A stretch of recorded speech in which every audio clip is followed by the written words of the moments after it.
పౌర సరఫరాల శాఖ కాలే కడుపుకు పట్టడన్నం పెట్టడమే మా సిద్ధాంతం అని చెప్పిన శ్రీ నందమూరి తారక రామారావు గారు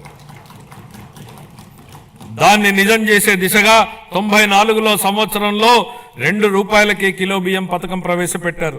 దేశం మొత్తం ఈ నమూనానే అనుకరించింది. మన రాష్ట్రంలో ప్రారంభమైన ఈ పథకం 3 దశాబ్దాల తర్వాత జాతీయ ఆహార భద్రతా చట్టం 2013 రూపకల్పనకు ఆధారమైంది. ప్రజా పంపిణీ వ్యవస్థ ద్వారా పేదలకు నాణ్యమైన బియ్యాన్ని మా ప్రభుత్వం సరఫరా చేస్తోంది.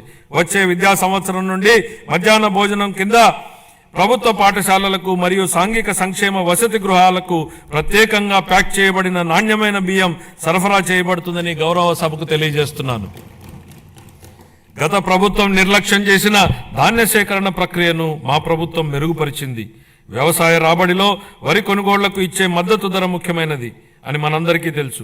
2024 ఖరీఫ్ కాలానికి గాను 5.50 లక్షల మంది రైతులకు 32.7 లక్షల మెట్రిక్ టన్నుల ధాన్యం కొనుగోళ్లకు గాను మా ప్రభుత్వం 7,564 కోట్ల రూపాయలను 48 గంటల్లోనే చెల్లించడం జరిగిందని గౌరవ సభకు తెలియజేస్తున్నాను.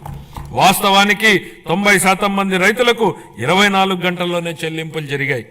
గత ప్రభుత్వ హయాంలో పెండింగ్ లో ఉంచిన ధాన్యం కొనుగోలు చెల్లింపులకు సంబంధించి 1,674 కోట్ల రూపాయలను మా ప్రభుత్వం చెల్లించింది. తన సోదరీమణుల వంటింటి కష్టాల నుండి గట్టెక్కించడానికి మన గౌరవ ముఖ్యమంత్రి గారు 1999 సంవత్సరంలో దీపం పథకాన్ని తెచ్చారు. ఆ పథకం సాంప్రదాయ కట్టెల పొయ్యి వాడకం నుండి ఎల్పిజి సిలిండర్ల వాడకం వైపుకు పేద మహిళలు మారడానికి దోహదం చేసింది. మహిళలు మహారాణులు అనే విశ్వాసంతో మా ప్రభుత్వం ఆ వారసత్వాన్ని నేడు కొనసాగిస్తూ దీపం 2.0 పథకాన్ని ప్రారంభించింది. ఈ పథకం కింద 90.1 లక్షల మందికి అర్హులైన లబ్ధిదారులకు సంవత్సరానికి 3 ఎల్పిజి సిలిండర్లను మా ప్రభుత్వం ఉచితంగా అందిస్తోంది. ఈ 25-26 ఆర్థిక సంవత్సరానికి గాను దీపం 2.0 పథకం కోసం 2,601 కోట్ల రూపాయల కేటాయింపును ప్రతిపాదిస్తున్నాను. ఈ ఆర్థిక సంవత్సరానికి గాను పౌర సరఫరాల శాఖకు 3,806 కోట్ల రూపాయల కేటాయింపును ప్రతిపాదిస్తున్నాను.